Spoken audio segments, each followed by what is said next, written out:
कैसे आप वक्त निकाल लेते हैं इतने बिजी शेड्यूल में फिल्म्स करने के लिए? मेरी ये पहचान है और मैं वक्त निकालता नहीं, बल्कि ये कहा जाए कि मैं बाकी चीज़ों के लिए वक्त निकालता हूँ। ये ज़रूर है कि मैं काम बहुत ज़्यादा नहीं करता, मैं कम फिल्में करता हूँ। एक ये फिल्म है, एक और फिल्म आ रही है मेरी कॉरपोरेट, एक फिल्म मेरी और रिलीज़ होने वाली है। मतलब 2-3 फिल्में साल में करता हूँ। इत्तेफाक से पंकज पराशर के साथ में मैंने काम तो नहीं किया था, लेकिन पंकज की जो पहली फिल्म थी अब आएगा मज़ा, उसकी शुरुआत जो है मेरे घर से ही हुई थी, तो इसलिए पंकज मैं बहुत करीब से जानता था। तो सेट पर उसके साथ में कम्युनिकेट करने में कोई बहुत ज़्यादा तकलीफ़ महसूस नहीं हुई, और उसको भी मेरे साथ कम्युनिकेट करने में कोई बहुत ज़्यादा तकलीफ़ महसूस नहीं हुई।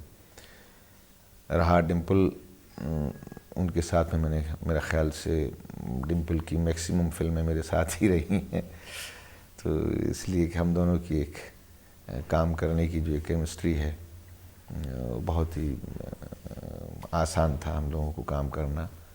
और उर्मिला के साथ में, she is very intense actress, उसकी जो पहली फिल्म थी जिसमें उसने मेरे बेटे का रोल किया था कलयुग फिल्म में, तो मैं पहचानता था। फिर वो रिश्तों की जो एक गरिमा होती है वो अपने आप धीरे धीरे कैरेक्टर्स के अंदर जो है इवॉल्व होना शुरू हो गई। तो इसलिए एक बड़ा एक फैमिली की तरीके से हम लोग काम कर रहे थे। और उसका अस्मित के बारे में मैं बहुत ज़्यादा नहीं मिला था, लेकिन बहुत ही संजीदा और बहुत ही मेहनती, बहुत डेडिकेटेड एक्टर है। जो भी सीन उसके साथ में हुए, उसकी जो सेंसिटिविटी है उसके जो चेहरे पे, जो एक मासूमियत है उसके चेहरे पे, उसने इस रोल को एक बहुत एक पॉजिटिव एनर्जी दी है। और एलसी सिंह साहब की बात की जाए, वो प्रोड्यूसर हैं फिल्म के, स्टोरी भी उन्हीं की है, तो उनके साथ कैसा रहा आपका? एलसी सिंह की जो एक कमिटमेंट था इस फिल्म के साथ में, जो एक एक इमोशनल जो उनका जो एक लगाव था जो इस फिल्म के साथ में, उन्होंने कभी भी, मुझे लगा नहीं कि वो एक प्रोड्यूसर की तरह वहाँ बैठे हुए, बल्कि वो एक बिल्कुल एक विद्यार्थी की तरह से वहाँ बैठते थे। और जो चीज़ उन्होंने लिखी थी या जो जज्बात उनका था, उस पर वो बहुत फर्म थे। उसको उन्होंने कहीं भी बदलने के लिए या कहीं भी उसको कमज़ोर नहीं होने दिया। और शायद यही वजह है कि इस फिल्म की जो सोल है, उस सोल को लाने में एलसी सिंह का बहुत बड़ा हाथ है। और म्यूज़िक की बात, बनारस का म्यूज़िक, तो कुछ बताइए इसके म्यूज़िक के बारे में, आपको कैसा लगा इसका म्यूज़िक? भाई मुझे तो म्यूज़िक इसका बहुत ही अच्छा लगा है। और मुझे उम्मीद है कि ये म्यूज़िक जो है एक आज का जो एक वक्त है उसमें जो एक क्लासिकल म्यूज़िक का जो फ्यूज़न है, जो आज की पॉपुलर म्यूज़िक की में भी इसकी जो आज जो है गिनती होती है इस तरह की म्यूज़िक की, और जो बड़े अच्छे अच्छे गाने जो आज हिट भी हुए हैं वो इस तरह के फ्यूज़न के हैं। और मुझे इसीलिए मुझे उम्मीद है कि इस फिल्म का म्यूज़िक बहुत चलेगा। जी। और हिमेश रेशमिया जी का म्यूज़िक है, तो आपका फेवरेट सॉन्ग कौन सा है फिल्म का? अब इस तरह से कहना मुश्किल होगा कि मेरा फेवरेट सॉन्ग कौन सा है, लेकिन इसमें से ये मैं ज़रूर कह सकता हूँ कि इसमें से ऐसा कोई गाना नहीं है जो मुझे कमज़ोर लगा। जी। और आप पे गाने पिक्चराइज्ड हैं फिल्म में? मेरे ऊपर इस तरह के कोई गाने पिक्चराइज नहीं, क्योंकि गाने हमेशा हीरो हीरोइन पर होते हैं और हम हीरो हीरोइन के माँ बाप हैं सर, अगर आपने डबिंग के वक्त सिनेमेटोग्राफी तो देखी होगी, तो आपको क्या लगा कि कितनी अलग है या कितनी डिफरेंट है आज के कंटेम्प्रेरी दौर के, कहाँ पे इस्टेब्लिश होती है फिल्म की सिनेमेटोग्राफी?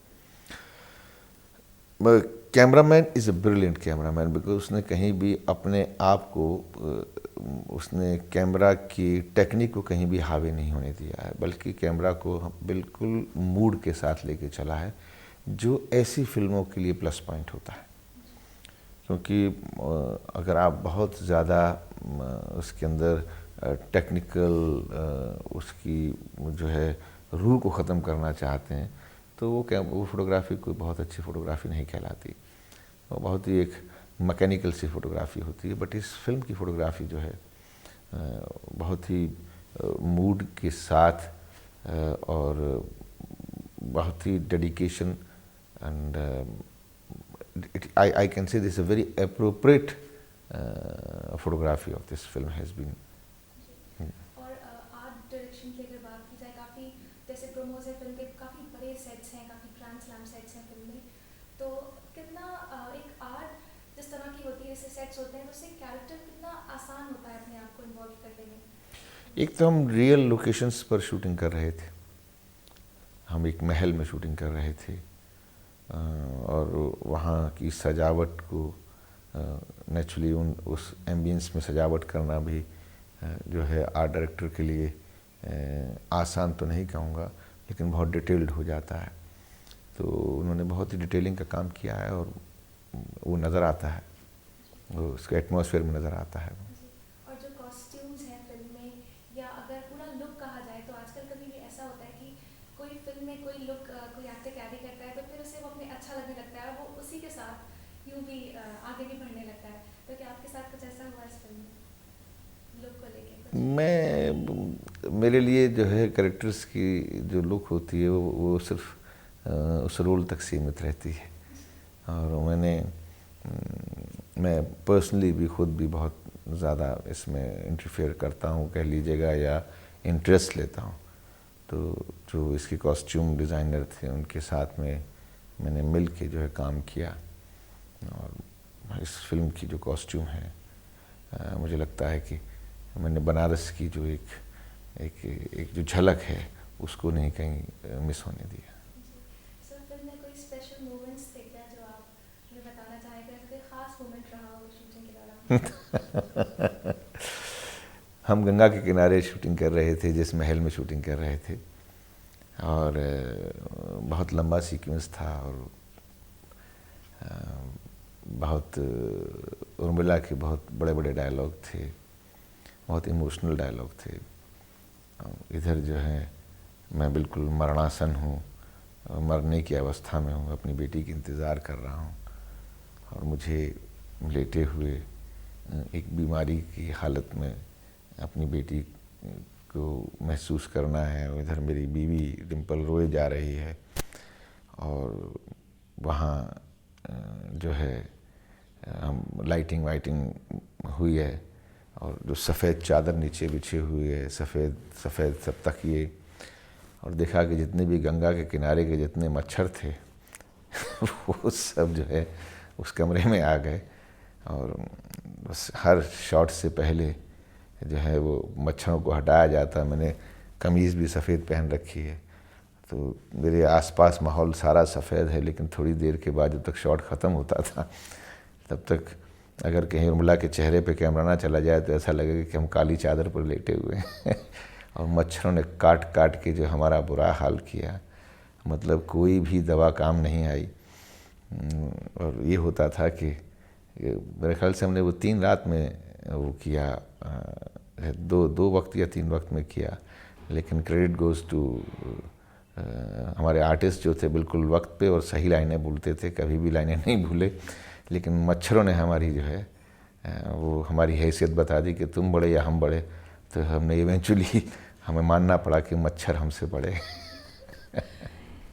और फिल्म में अगर बात करें तो क्या कोई ऐसा कोई बहुत चैलेंजिंग सीन था कि जिसमें लगा हो कि आप तो खैर इतने एस्टैब्लिश्ड एक्टर हैं, लेकिन फिर भी कोई ऐसा सीन था जिसमें लगा हो कि हाँ ये चैलेंजिंग सीन है?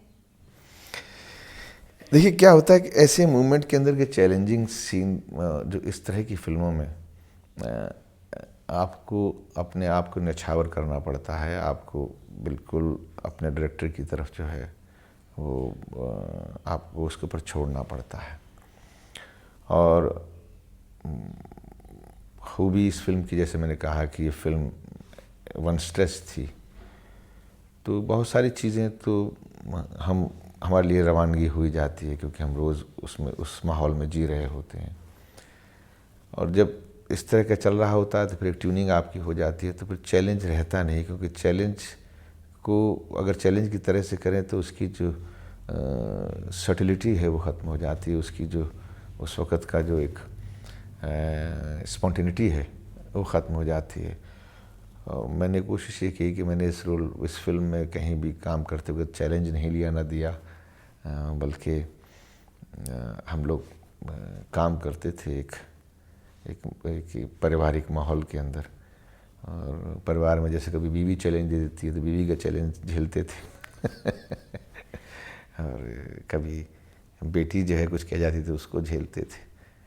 तो चैलेंज नहीं थे, बल्कि एक परिवार का जो एक माहौल था उसी में ही हम लोग we were trying to live in that. जी सर, तो क्या इस फिल्म को एक हिस्टोरिकल फिल्म माना जाएगा या कंटेम्प्रेरी फिल्म माना जाएगा? No, no, it's absolutely contemporary film, nothing to do with the history. It has a touch of that atmosphere, क्योंकि वो कल्चर ही एक पीरियड कल्चर है जो अभी तक संजो के रखा गया है। लेकिन ये बहुत ही कंटेम्प्रेरी फिल्म है, आज की फिल्म है, आज की बात है इस फिल्म के अंदर, आज के लोगों की बात है, आज के इमोशंस की बात है। ऐसा कुछ नहीं कि ये फिल्म कोई पुरातन की फिल्म हो या कोई पीरियड फिल्म हो। सर, तो फिल्म से, बनारस से और अपने रोल से आप क्या एक्सपेक्ट कर रहे हैं? मुझे नहीं मालूम मैं अपने रोल से क्या एक्सपेक्ट कर रहा हूँ। मैं अपने रोल से तो यही एक्सपेक्ट करूँगा कि लोग मेरे काम को देखें और मेरी तारीफ़ करें क्योंकि हर एक्टर को ये सुनना अच्छा लगता है कि भाई तुमने अच्छा काम किया। और बाकी फ़िल्म के लिए मैं ज़रूर चाहूँगा कि ऐसी फिल्में चलनी चाहिए, और मुझे यकीन है कि ये फिल्म सराही बहुत जाएगी, ख़ासकर विदेशों में बहुत सराही जाएगी। जी सर, अब फिल्म्स के अब थोड़ा सेट्स पे आ जाते हैं फिल्म के। तो एक प्रैंक अश्मित पे किया गया था, अगर आपको उसकी नॉलेज हो, कि उनको एक 7 ग्लास भांग के पिला दिए गए। डायरेक्टर साहब ने उनको 7 ग्लास भांग पिला दी, उनसे ये कह के कि सीन ठीक नहीं हो रहा है। पहले एक बार पिलाया जबकि सीन बिल्कुल ठीक हो रहा था, लेकिन सिर्फ मजाक मजाक में। तो क्या कहीं पे इस प्रैंक में आप इन्वॉल्व थे क्या? नहीं, मैं इस प्लान में कभी इन्वॉल्व नहीं होता किसी को भांग खिला दूं, लेकिन मैं इस प्लान में ज़रूर इन्वॉल्व था कि हम सब होली खेल रहे थे और हम सब भीग गए थे, डिम्पल बच गई थी, लेकिन वो डिम्पल ने मेरा प्लान फेल कर दिया कि मैंने ऊपर छत पर जो है 2 बाल्टी पानी लेके भेज दिए थे लोग, लेकिन वो वैसे निकल गई कि बस वो मेरी बाल्टियाँ खाली रह गई और नीचे जो है पानी ढह गया। तो अभी किसी और फिल्म में होली की इंतज़ार है, जब होली आएगी तो फिर मैं उसको रंगवाऊँगा